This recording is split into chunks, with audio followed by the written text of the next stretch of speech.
Isso, acho que agora começou a gravação. Uhum. Então, eu vou me apresentar aqui rapidinho. Última apresentação, essa última aula de física hoje. Boa noite, turma, tudo bem com vocês? Quem está falando aqui com vocês é o João, professor de física, juntamente com a professora Ana, e juntos nós vamos apresentar para vocês, nessa etapa final de preparação para o Enem, o aulão de física, que vai funcionar da seguinte forma. A gente vai apresentar para vocês uma parte do conteúdo de física e, em seguida, a gente vai mostrar uma questão relacionada com esse conteúdo e que caiu no Enem de 2022. Então, vai seguir sempre esse mesmo raciocínio. A gente apresenta uma parte do conteúdo de física e depois a aplicação desse conteúdo em um exercício que já caiu no Enem.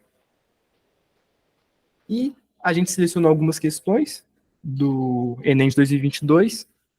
Não são todas as questões que vai dar tempo de fazer. Infelizmente, o aulão é um pouquinho pequeno.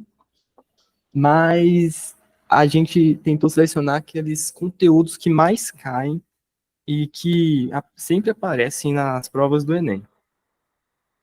Tudo bem? Então, vou iniciar agora essa primeira parte da aula, que vai ser isso. Vai ser sobre o tema de colisões mecânicas. Tá, então, voltando lá para o começo do curso, quando a gente falava de... A gente passou por todo o caminho de mecânica, a gente falava de cinemática, dinâmica, depois a gente falou sobre trabalho, energia, depois de tudo isso, a gente viu o conteúdo de colisões mecânicas. E o que vem a ser esse conteúdo de colisões mecânicas? Bom, o conceito físico de uma colisão é quando ocorre uma interação física nas quais dois objetos ou mais entram em contato um com o outro. Então, é um conceito bem intuitivo das nossas vidas, é um conceito que está ligado ao impacto entre dois objetos, devido ao contato entre eles. Então, tem um objeto se movendo em direção ao outro. Se eles interagem entre si, eles vão exercer força um sobre o outro e vai alterar a dinâmica do meu sistema, do movimento inicial deles. E dependendo de como for essa alteração, como eles interagirem entre si, a gente vai classificar a colisão mecânica em três tipos de colisões.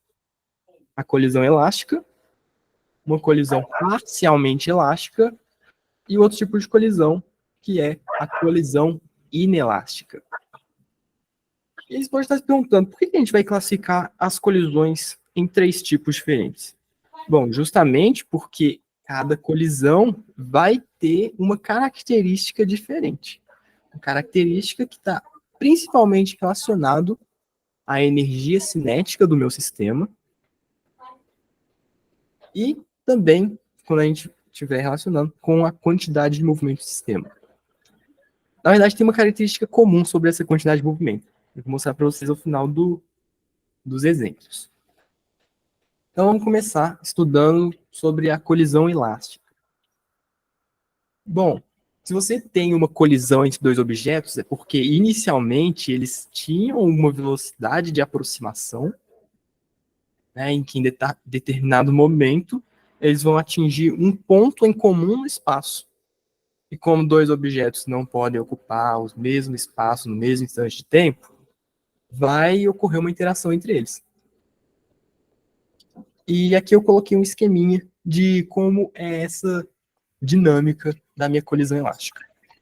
Tá? Na colisão elástica você tem um objeto 1, por exemplo, essa bola de futebol, se movendo para a direita com velocidade v1 e massa m1. E vamos supor também que exista uma bola de vôlei, aqui sendo representado por um objeto que tem massa m2 e uma velocidade v2 para a esquerda, ou seja, eu quero construir uma situação em que seja possível existir a colisão entre os objetos. Por isso eu coloquei as velocidades opostas, nesse caso. Então, durante a colisão, você vai ter o contato dos dois objetos e um vai exercer força no outro, enquanto o outro exerce força em um. E nessa dinâmica das forças, você vai ter a seguinte situação. O meu objeto, os meus objetos que inicialmente estavam se aproximando vão se afastar agora, com velocidades diferentes das velocidades iniciais, mas que eles vão se afastar de forma a manter a energia cinética do sistema constante. Ou seja, esse tipo de colisão não possui dissipação de energia. Toda a energia vai ser conservada. Ou seja, a energia, aqui no caso, a gente só tem energia do movimento. E como a gente só tem energia do movimento, é a energia cinética que vai se conservar nesse caso. A energia cinética antes do meu impacto, da minha colisão, vai ser igual à energia cinética depois da colisão.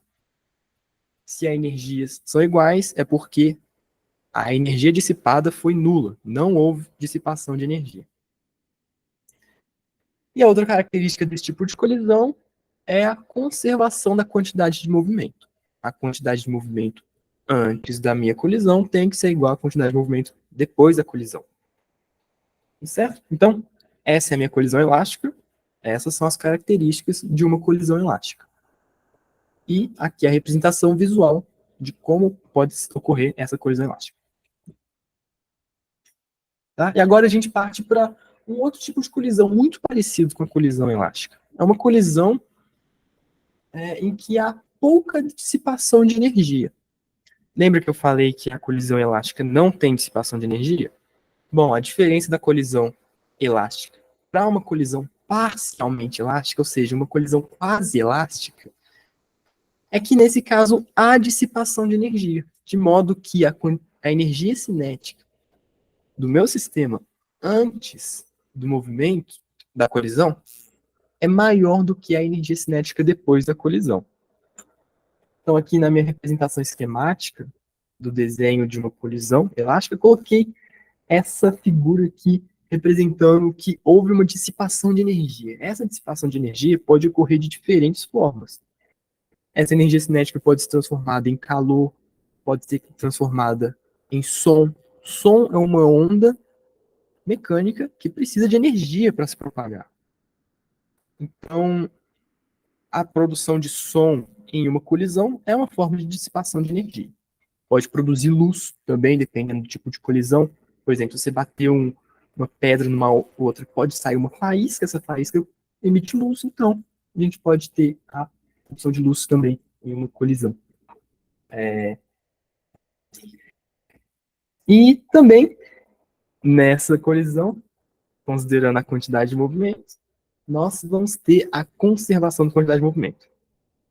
Tá? Então, agora a gente pode ver a diferença de colisão elástica para parcialmente elástica é que uma não dissipa energia e nessa daqui dissipa energia, dissipa um pouco de energia.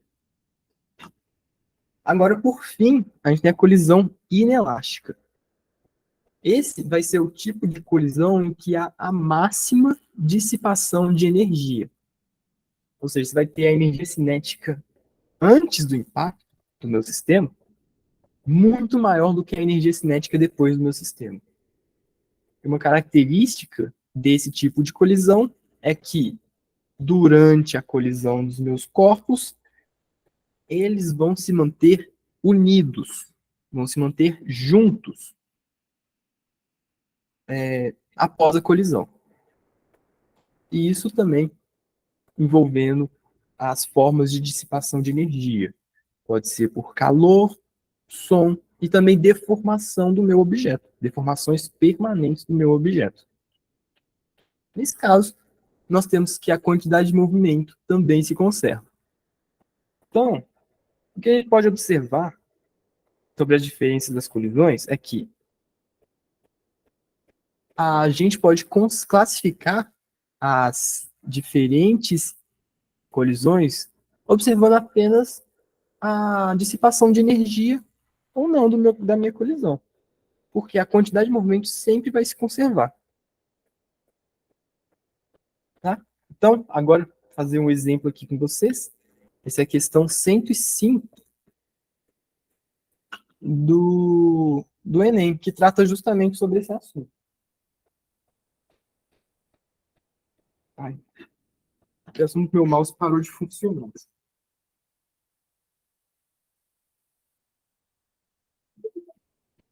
Seu mouse? Isso. Agora voltou.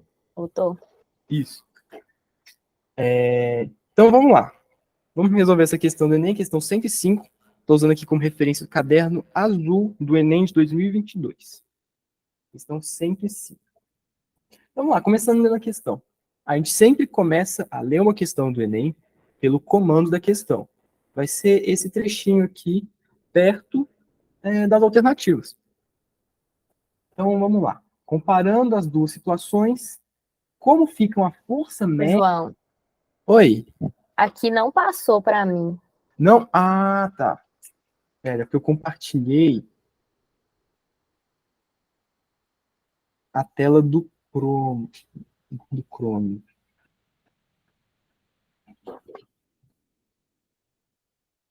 Apresentar. Ah, tá. Acho que agora vai. Foi. Agora apareceu o caderninho Ah, aqui. tá, beleza. Não, agora que vocês estão vendo a questão, vamos lá. Então, questão 105, caderno azul do Enem de 2022, enunciado. Vai ser sempre esse trechinho aqui, perto das alternativas. Enunciado não, o comando da questão. Comparando as duas situações, como ficam a força média exercida sobre o carro e a energia mecânica dissipada. Então, vamos lá. A gente tem duas situações. A gente vai ter que identificar quais são essas duas situações aqui no meu texto. E a gente vai ter que pensar sobre a força média e também a energia dissipada em alguma colisão. Tá, então vamos ler a questão rapidinho. Em um autódromo, os carros podem derrapar em uma curva e bater na parede de proteção. Bater, isso tem a ver com colisão mecânica. Para diminuir o impacto de uma batida, pode-se colocar na parede uma barreira de pneus, e isso faz com que a colisão seja mais demorada e o carro retorne com velocidade reduzida. Outra opção é colocar uma barreira de blocos de um material que se deforma, tornando-a tão demorada quanto a colisão do pneu, mas que não permite a volta do carro após a colisão. Então aqui a gente consegue identificar quais são as duas situações presentes no meu sistema, das minhas colisões. Então, opa, ficou meio feia, mas estou estreando esse recurso. Vamos lá, primeiro, vamos desenhar a situação que a gente tem a colisão com pneus. Então, vamos supor aqui que eu tenho uma barreira com pneus e eu tenho o meu carro que se desloca com uma velocidade v. Depois da colisão, o exercício me disse que o carro vai se deslocar, se afastar da barreira de pneus, com uma velocidade v', que vai ser menor que a velocidade inicial. Então, só analisando esse tipo de sistema, a gente pode identificar qual que é o tipo de colisão. É a barreira de pneus deformada. Bom, aqui vai ser, nós temos uma colisão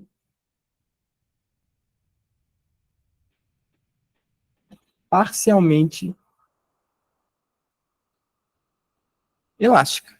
Por que eu posso afirmar que eu tenho uma colisão parcialmente elástica? Porque no meu sistema existia energia cinética, que vai ser a energia de movimento do meu carro em direção à barreira de pneus. Após a colisão, o carro ainda possui energia cinética, mas vai ser uma energia cinética menor. Energia cinética menor do que ele tinha antes, porque a velocidade é menor. Opa, a energia cinética antes é maior que a energia cinética depois da minha colisão. Então, por isso eu tenho uma colisão parcialmente elástica. Agora, no caso do meu bloco,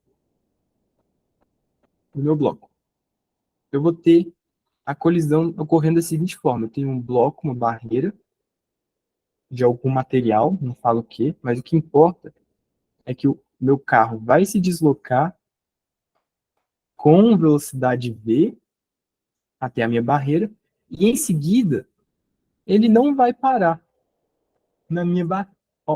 Ele não vai ser ricocheteado para trás igual ocorreu com o pneu. Ele vai parar. Então, nesse caso, eu vou ter uma velocidade igual a zero. E aqui a gente pode classificar a colisão como sendo uma colisão inelástica. Por quê? Porque os objetos se mantiveram grudados após a colisão. Uma colisão inelástica. E vamos analisar agora aqui as minhas alternativas. Agora que a gente já sabe a relação das energias do meu sistema. A energia dissipada em uma colisão inelástica é sempre maior que a energia dissipada em uma colisão elástica. Então, vou representar aqui dessa forma: a energia dissipada no meu bloco é maior que a energia dissipada na colisão com o pneu. Analisando as alternativas, a gente pode eliminar de cara a alternativa energia, as alternativas que vão falar que o pneu que vai dissipar mais energia. Então a gente elimina de cara as alternativas B, C e D. Sobra para a gente a alternativa A e E.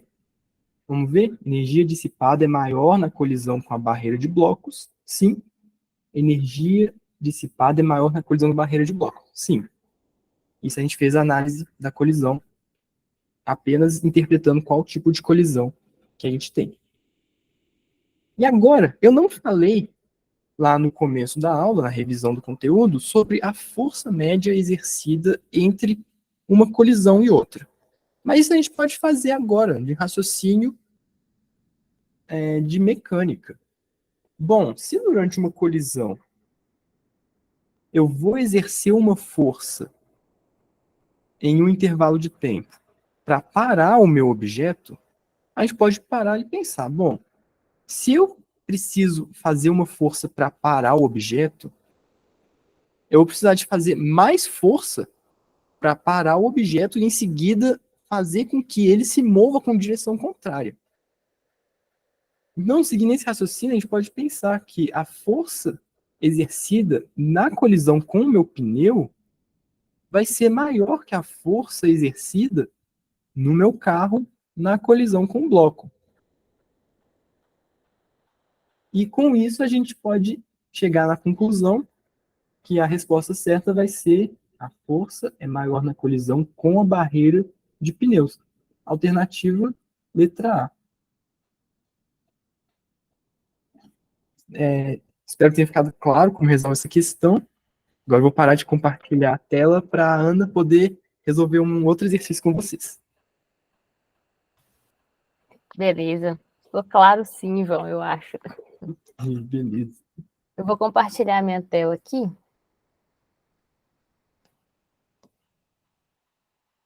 Nossa, acho que eu demorei um tempo a mais.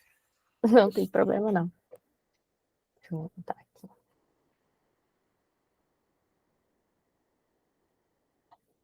Tá dando para ver o bloco? Tá dando para ver sim. O bloco de notas está em branco. Beleza. Eu vou primeiro ler a pergunta. E aí eu vou fazer a revisãozinha do conteúdo da pergunta e depois a gente volta para responder. Então, é sempre bom, né? Igual o João falou, a gente começar a ler as perguntas do Enem pelo enunciado, só que no caso esse enunciado aqui, né, não ajuda muito. O resultado que eles obtiveram foi de, né? Então a gente vai ter que ser obrigado a ler o texto aqui. Deixa eu pegar um marca-texto.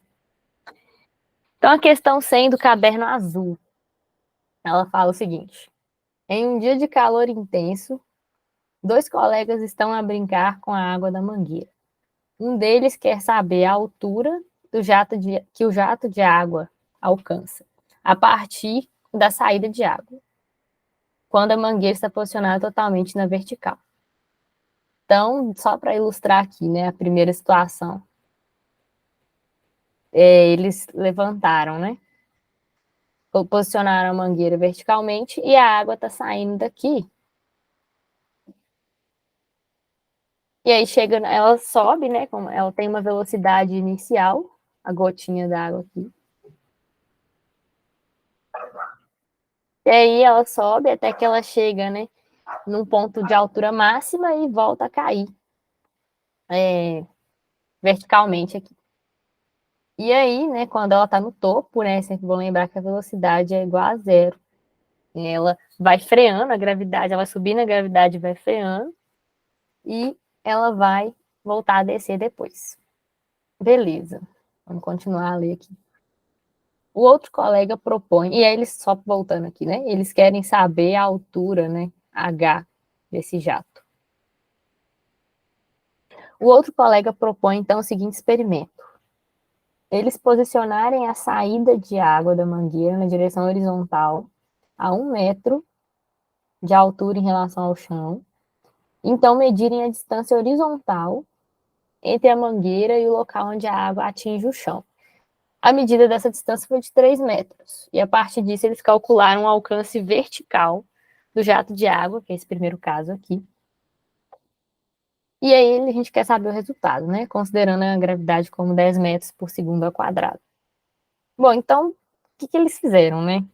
Eles queriam saber a altura que atingisse se você levantasse a mangueira, só que eles mediram foi o alcance quando a mangueira está posicionada horizontalmente a 1 metro de altura. E aí a gotinha vai fazer um movimento, então, ela vai sair, né, com uma velocidade aqui V0 e vai ser igual à velocidade V0 do primeiro caso, porque essa velocidade inicial, né, quem está dando é a mangueira, e a gente não está mudando nada na mangueira, a gente está só posicionando ela de maneira distinta. Então, no primeiro momentozinho, né, a velocidade aqui, a gente pode ver que elas são iguais. E aí, essa gotinha vai seguir um caminho e vai cair no chão aqui. E aí, eles mediram essa distância, né, a distância, o alcance da gota até a mangueira, e acharam 3 metros. Bom, aí o que é interessante a gente revisar com esse exercício aqui? Esse segundo caso, né, é um caso que a gente vê de estudo de lançamento horizontal.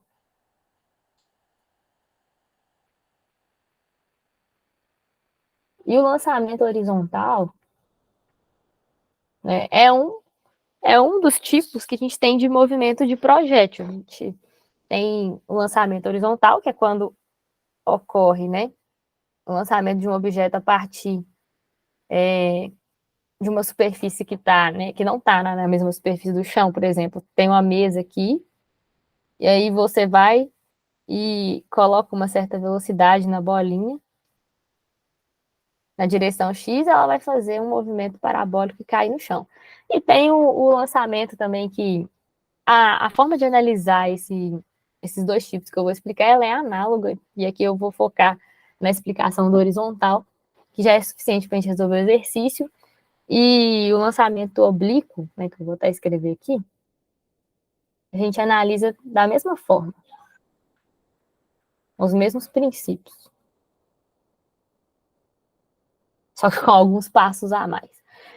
O lançamento oblíquo, ele já sai, né, aqui do chão, com uma certa angulação com relação à horizontal. E aí ele faz o movimento parabólico também, né? Aí aqui a gente tem uma parábola completa, aqui a gente tem só uma parte dela. Então, aquele exercício, né, que eu mostrei aqui, é uma situação análoga ao lançamento horizontal, só que a gente vai ter, né, a gota, né, como sendo o nosso projétil. E esse tipo de movimento ele costuma cair assim com uma certa frequência no Enem. E eu achei interessante trazer por causa disso, e porque também, né, para a gente estudar esse movimento, a gente precisa lembrar de dois conteúdos, né, muito importantes, que caem no...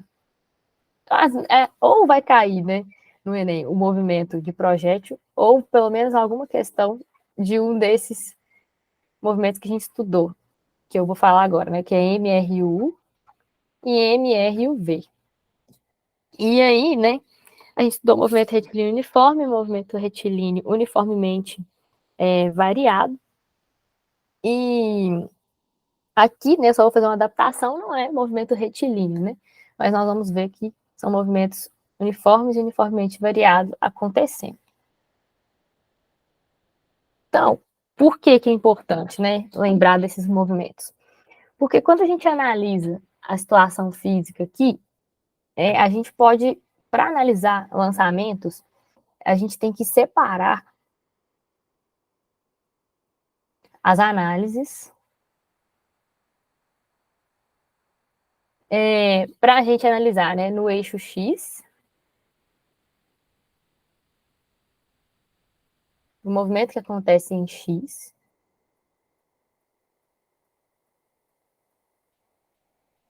e em Y. Então, é exatamente isso que a gente vai fazer. Como assim separar em X e Y? Primeiro, a gente vai analisar o movimento pensando só, né, no movimento que acontece na horizontal, e depois a gente vai analisar pensando no movimento que acontece só na vertical. Né? Eles acontecem ao mesmo tempo, né, simultaneamente, mas a gente vai ver que pode tratar matematicamente de maneira separada. Então, o que, que vai acontecer aqui? Né? A bolinha vai sair com uma velocidade inicial V0. E se a gente for olhar para X, nós vamos estudar aqui somente casos que nós vamos desprezar a resistência do ar. Na vida real, existe resistência do ar que vai alterar isso que eu estou falando aqui, mas vamos supor que não existe resistência do ar, a bolinha vai sair com uma velocidade inicial V0. Então, se não existe resistência do ar, perceba que em X não existem forças atuando. Então, se não existem forças atuando, né, por inércia, aquele corpo vai tender a continuar, né, em movimento uniforme, no caso, no movimento retilíneo uniforme, para sempre, né, até alguma coisa parar ele. Então, do início aqui até a bolinha cair, se a gente for pegar todos os momentos dessa bolinha e olhar só para a direção pro, X, ela vai ter velocidade V0.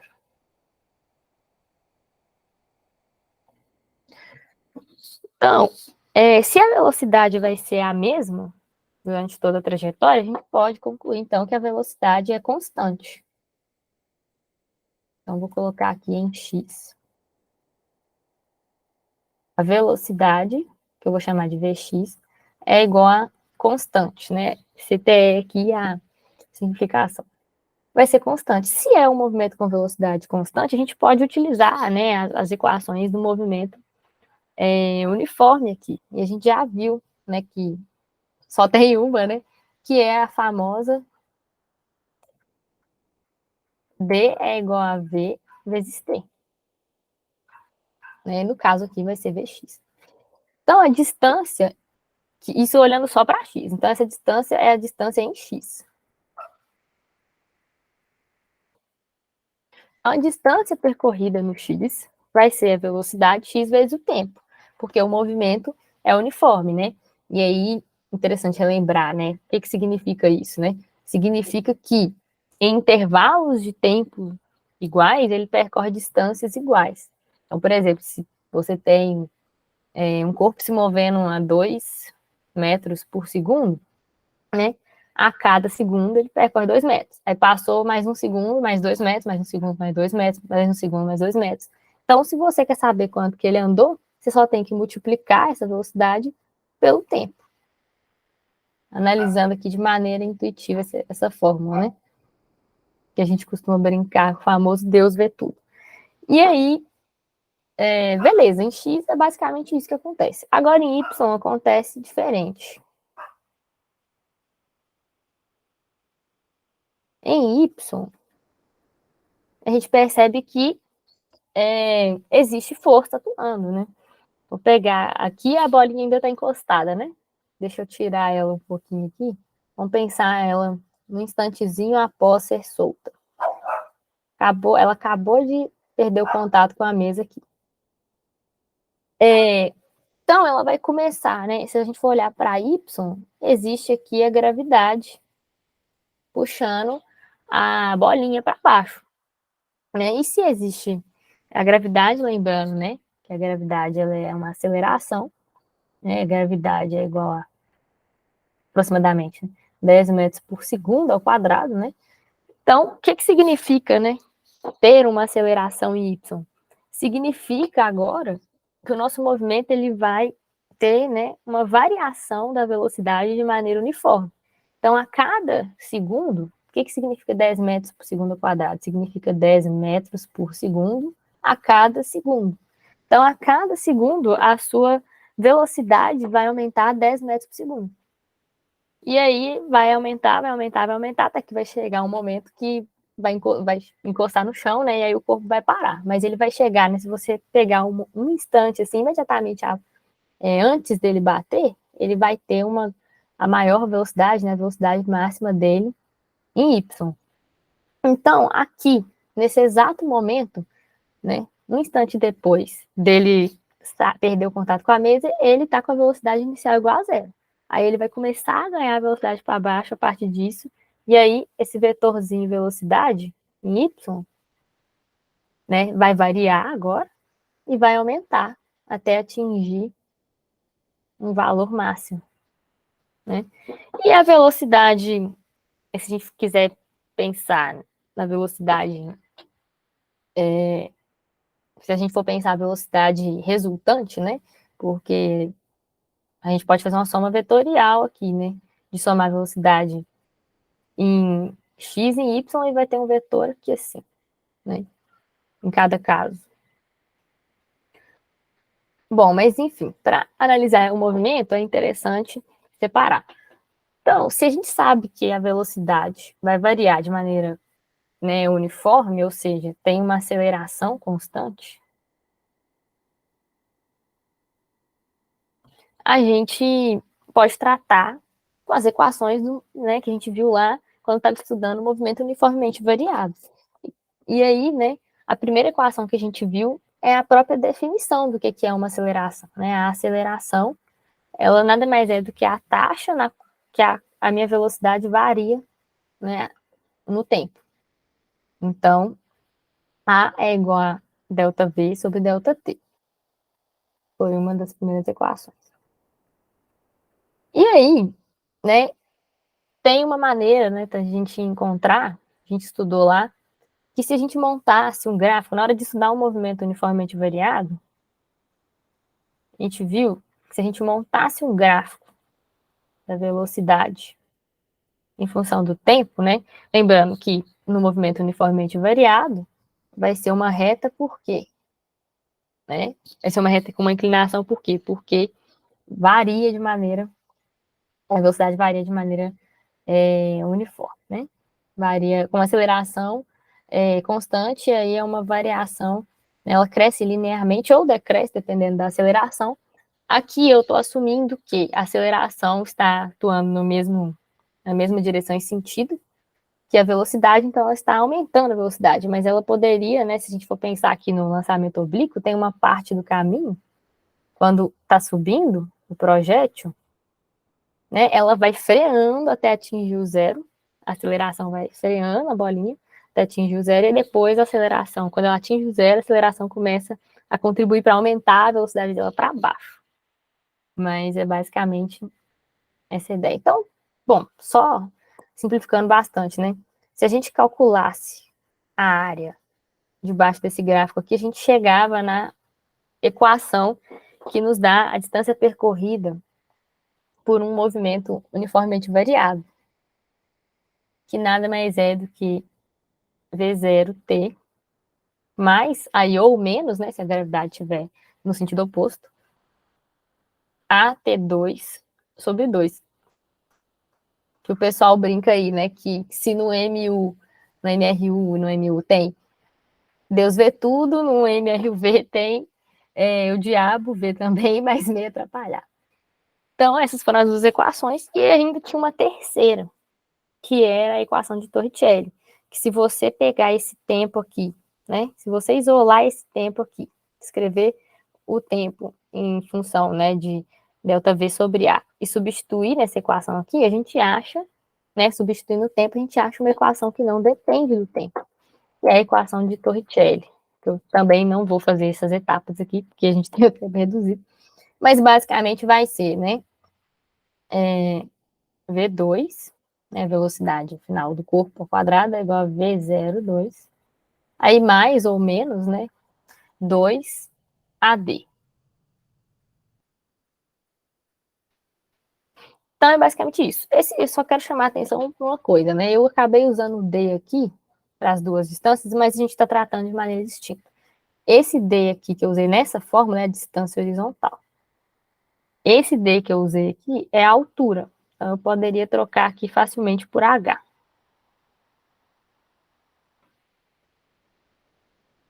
Né? Porque eu estou falando agora da distância percorrida em Y. E esse V0 aqui é a velocidade inicial em Y. Lembrando que a velocidade inicial em Y foi zero. Então, cada caso vai ser, né? Eu descrevi a equação de forma geral, e igual eu estou fazendo agora, analisando os casos, alguns termos vão sumir. E é o que a gente vai fazer exatamente nesse exercício. E aí, vamos aplicar agora, né, esses conceitos, esse exercício. Então, a gente tem um lançamento horizontal e ele nos deu aqui, né, a altura, que é a famosa distância percorrida em Y, e né, e o que eu chamei de D anteriormente, que é o alcance da nossa, da gota. Então, mas voltando na pergunta que eu fiz nisso, como que eu vou relacionar uma situação com uma outra diferente? Porque elas têm algo em comum. A velocidade inicial nessa situação 1 é igual à velocidade inicial nessa situação 2, porque igual eu falei, quem está dando essa velocidade é a mangueira. E eu estou simplesmente, né, virando a mangueira. Então, a velocidade imediatamente após sair, né, a gota da mangueira, ela é a mesma. Tanto nessa situação quanto nessa situação. A gente está considerando que, nesse caso aqui, a gravidade ainda não freou, né, a nossa mangueira, a nossa gotinha. Então, beleza. Primeiro, então, se eu achar, né, essa velocidade aqui, que é igual a essa, eu consigo achar a minha altura. Por quê? Eu acabei de ver, né, que eu não tenho, mas eu não tenho tempo. Acabei de ver que existe uma equação que não depende do tempo. Ela vai depender, a equação de Torricelli, ela vai ser o quê? V2 é igual a V02 mais ou menos 2AD. Só que aqui vai ser menos, né? Porque a gravidade está atuando, né, em direção oposta à velocidade inicial, então ela vai frear a nossa gota. Então vai ser menos 2, a aceleração é a gravidade e a distância percorrida é o h. Então, né, e lembrando que a velocidade final aqui, né, é zero, porque ela vai subir até parar e inverter, né, o sentido do seu movimento, começar a cair. Então a velocidade inicial aqui vai para zero. Ou seja, se eu quero achar o h, né, eu vou isolar, vou passar esse termo para lá. Aí vai ficar 2GH é igual a V02. Vou isolar o H, né, pegando esse pessoal aqui dividindo. V0 ao quadrado sobre 2G. Então, por essa forma eu vou achar o H. Aí eu preciso da V0, como a gente já estava prevendo. Então, vou achar a V0 a partir da segunda situação. Bom, e aí como é que nós vamos achar essa velocidade inicial? Deixa eu só fazer uma linha aqui para separar, né? Como é que a gente vai achar essa velocidade inicial aqui? Vamos separar os movimentos em horizontal e vertical e analisar o que acontece, né? Então, a gente sabe que na horizontal é um movimento uniforme, a distância, né, percorrida aqui é a velocidade, v0, vezes o tempo. E a distância foi dada, ela é 3. Mas o tempo a gente não sabe. Só que a gente sabe, né, que esse tempo, ele é o mesmo desse. Então, talvez a gente consiga achar ele analisando o movimento em y. Então, vamos escrever aqui, né, o tempo. Vamos isolar o tempo. Aliás, vou isolar o V0, que a gente está atrás do V0, né? Então, vou isolar o V0 e vou deixar ele em termos do tempo. Então, V0, eu vou passar o T dividindo, então vai ser 3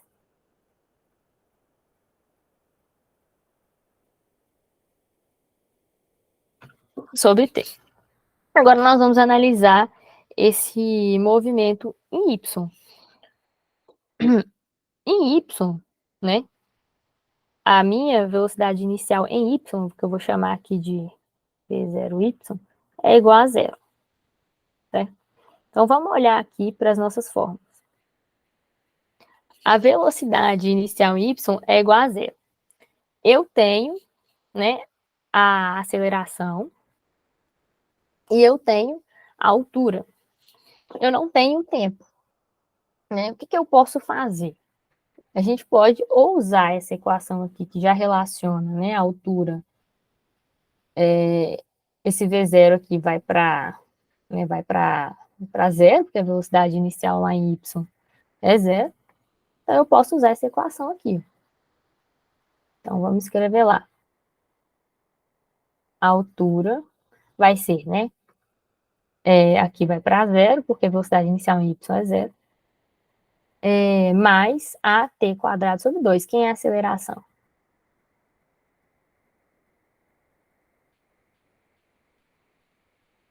Essa equação aqui, cadê?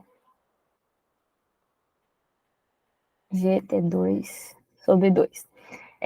Vai ser G vezes T quadrado sobre 2. E aí o G aqui, ele vai ser positivo, porque ele está atuando na mesma direção, em sentido da velocidade, né? Então vai aumentar a velocidade. Beleza. Agora vamos substituir o H. O H ele deu, o H é 1. Então, a gente vai ter... E a gravidade é 10, né? Então, a gente vai ter... Passar o 2 multiplicando. 2 é igual a t quadrado sobre 10. Aí eu vou isolar o t. T vai ser, né? O t... Eu vou extrair a raiz aqui de uma vez, para a gente andar mais rápido. Vai ser a raiz... Nossa Senhora.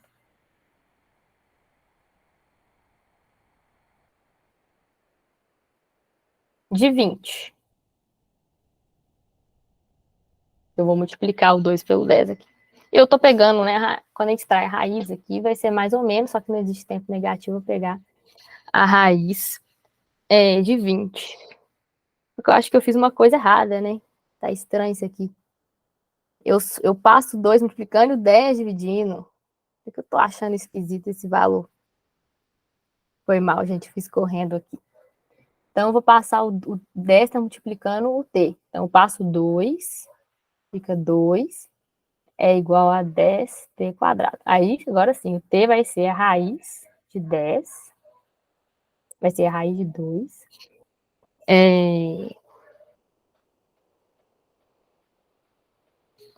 Sobre 10. É isso? Deixa eu ver aqui se não tem nada errado. O H é 1. G. T2. GT2 sobre 2. É igual a 1. 2 passa 10, beleza. Bom, então, agora a gente substitui o T aqui. E aí fica V0 é igual, né, a 3 dividido por raiz de 2 sobre 10. E aí a gente substitui esse cara aqui.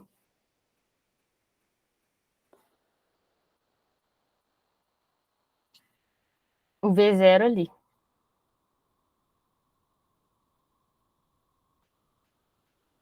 Vou escrever embaixo para ficar melhor.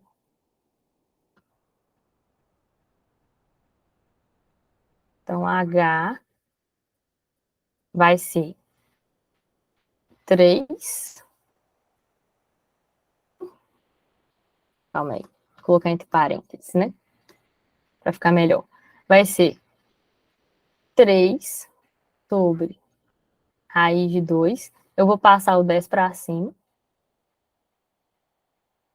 Ao quadrado, vezes 1 sobre. Aí aqui vai ser 2G, né? Então vai ficar 2 vezes 10, 20.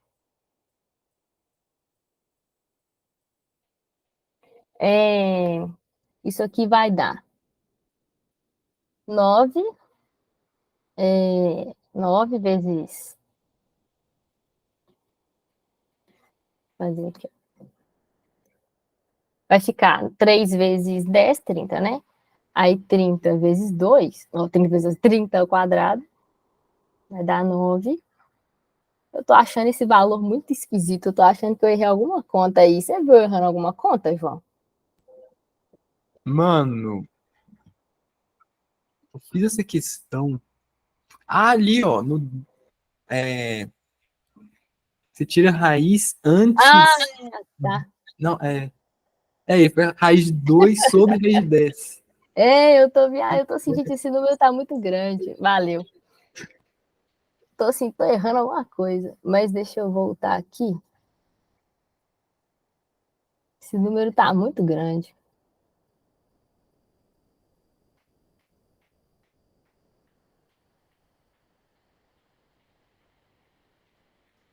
Já vou colocar o raiz de 10 aqui, né? Porque ele está no denominador. Beleza, aí o V0 vai ficar então, né? V0 ao quadrado, já vou colocar esse povo aqui ao quadrado.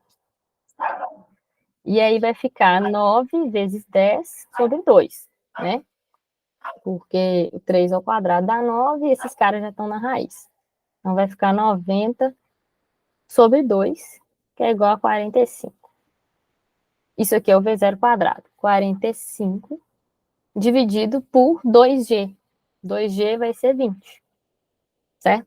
Então, se eu eu posso fazer uma gambiarra aqui para não ter que ficar fazendo conta, né? Se eu dividir em cima por 2, vai dar 22,5.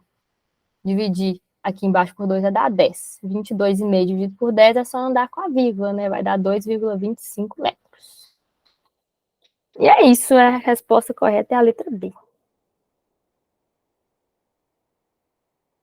Deixa eu voltar aqui, porque eu não Não, estou é me isso vendo. mesmo, é isso mesmo. Eu tô assim, gente, eu tô esquecendo alguma coisa nesse tempo.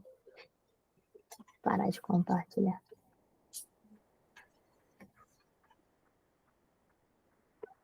É isso, quando a gente começa a olhar para o tempo e fazer conta correndo, os trem começam a ficar. Então, Mas deu para fazer pelo menos duas, né? foi o bom que essas duas questões acabou que foi uma questão mais de análise conceitual, não precisava fazer muita conta. Uhum. E também deu para mostrar como resolver uma questão que envolve tanto o lado conceitual, para pensar, né, como resolver, e depois botar em prática a matemática. É. E aquelas formas ali, elas caem no Enem, mesmo que de formas.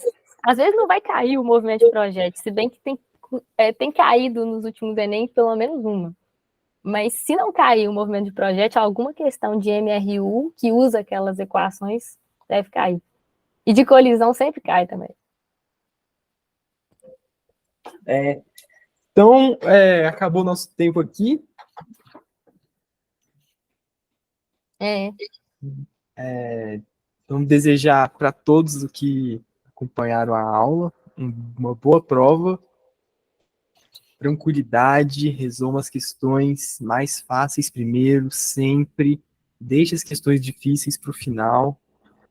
E agora é o momento de fazer uma revisão básica para o Enem e também dar uma relaxada na cabeça para quando chegar o momento da prova conseguir pensar melhor na questão, evitar de dar branco. Exatamente. E aproveitar também, assim, né?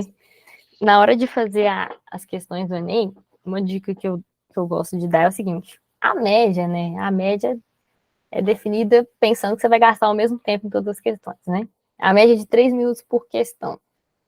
Se você leu a questão, está com dificuldade nela, provavelmente ela é uma questão difícil. E aí, pelo método de correção do Enem, a TRI, você tem que dar preferência para conseguir acertar as fáceis, né, a maior quantidade de fáceis e médias. Porque se você não acertar as fáceis e as médias, as difíceis não vão te elevar a nota. Pelo contrário, né, você vai ter uma nota até mais baixa. Então, se não garra muito em questão, vai escolhendo a questão, leu e viu, essa que eu acho que eu sei fazer, essa é conceitual, parece que eu vou gastar menos tempo, já mata elas ali, para não ficar depois perder, né? Vai perder muito tempo, aí vai olhar no relógio e fala assim, não vai dar tempo, vou ter que chutar. Aí pode ser que você chute questões fáceis e errar questões fáceis não é uma boa ideia. É basicamente essa a dica que eu dou. E também tem aquela questão do chute, mas não aquele chute aleatório, tem um chute técnico. A forma correta de você fazer um chute na prova é você eliminar o máximo de alternativas possíveis. Por exemplo, você faz aquele pensamento sobre o que você acha que pode ser a resposta e você consegue eliminar algumas questões. Por exemplo, no caso da colisão. Fazendo a análise da energia, geralmente a gente só estuda a energia, a dissipação de energia nas colisões. Essa parte de forças, alguns livros não trazem para a gente estudar. Mas vamos supor que você soubesse apenas a questão da energia. A gente conseguiu eliminar logo de cara 3 questões. 3 questões, E o chute ficava entre 2 apenas. Então você aumenta a sua possibilidade de, mesmo chutando, acertar uma questão. Sim, isso é muito bom mesmo de fazer. Às vezes, até quando a questão tem conta, você bate o olho assim, você vê que às vezes alguns resultados não fazem muito sentido, né? A ordem de grandeza das coisas. Aí dá para eliminar também uma ou outra. Mas é isso. No mais boa prova para todo mundo. É isso, pessoal. Boa prova para todos. Prazer tê-los acompanhado nesse semestre, né? Eu entrei tem pouco tempo no cursinho, mas quem já está aí há mais tempo, o esforço de vocês vai compensar. Então é isso. A gente vai ficando por aqui. E quem não estava presente na aula, o vídeo vai estar disponível no YouTube. Ok? Então vou parar a gravação agora.